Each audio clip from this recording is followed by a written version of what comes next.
Iran যুদ্ধ কি তবে শেষ? ট্রাম্পের ৬ সপ্তাহের ডেডলাইন ফাঁস।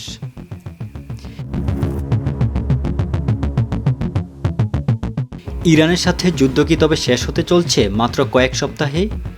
ডোনাল্ড ট্রাম্পের এক গোপন পরিকল্পনা ফাঁস হয়েছে মার্কিন সংবাদ মাধ্যমে। হোয়াইট হাউস কি তবে মধ্যপ্রাচ্য থেকে নিজেদের গুটিয়ে নিতে চাইছে? কেন ট্রাম্প ৪ থেকে ৬ সপ্তাহের মধ্যে এই সংঘাতের অবসান চান? আজকের ভিডিওতে আমরা উন্মোচন করব ট্রাম্পের এই নতুন রণকৌশল। মার্কিন সংবাদ মাধ্যম ওয়াল স্ট্রিট জার্নাল এর এক প্রতিবেদন অনুযায়ী ডোনাল্ড ট্রাম্পের ইরানের সাথে চলমান সংঘাত নিয়ে বড় সিদ্ধান্ত নিয়েছেন। তিনি তার সহযোগীদের জানিয়েছেন তিনি কোনোভাবেই এই যুদ্ধকে দীর্ঘায়িত করতে চান না, বরং আগামী ৪ থেকে ৬ সপ্তাহের মধ্যেই তিনি এই পরিস্থিতির একটি দ্রুত সমাধান চান। অর্থাৎ মে মাসের মধ্যেই ইরান যুক্তরাষ্ট্রের উত্তেজনার ইতি টানতে কর্মকর্তাদের কঠোর নির্দেশ দিয়েছেন তিনি। ট্রাম্প কেন হঠাৎ যুদ্ধ থামানোর জন্য এত মরিয়া? প্রতিবেদনে উঠে এসেছে দুটি প্রধান কারণ।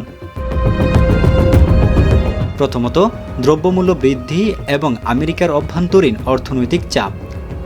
মধ্যপ্রাচ্যে যুদ্ধের কারণে বিশ্ববাজারে তেলের দাম ও সরবরাহ নিয়ে অনিশ্চয়তা দেখা দিচ্ছে, যা সরাসরি আমেরিকার ভোটারদের পকেটে প্রভাব ফেলেছে।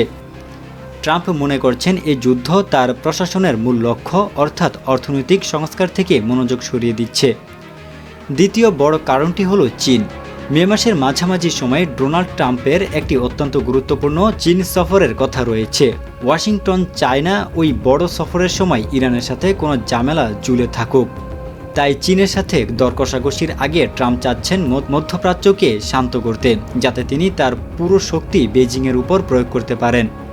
যদিও ট্রাম্প দ্রুত সমাধানের কথা বলছেন, তবে যুদ্ধের ময়দানের খবর এখনও অস্পষ্ট। বিভিন্ন সামরিক হামলা এবং হতাহতের খবর পাওয়া গেলেও নির্ভরযোগ্য আন্তর্জাতিক সূত্রগুলো থেকে এর শতভাগ সত্যতা এখনও নিশ্চিত হওয়া যায়নি। অর্থাৎ ট্রাম্পের এই ডেডলাইন শেষ পর্যন্ত কতটা সফল হবে তা নির্ভর করছে ইরানের পাল্টা প্রতিক্রিয়া এবং পরিস্থিতির উপর। ডোনাল্ড ট্রাম্প কি পারবেন মাত্র ৬ সপ্তাহের মধ্যে শান্তি ফিরিয়ে আনতে, নাকি তার এই লক্ষ্য কেবলই একটি রাজনৈতিক কৌশল?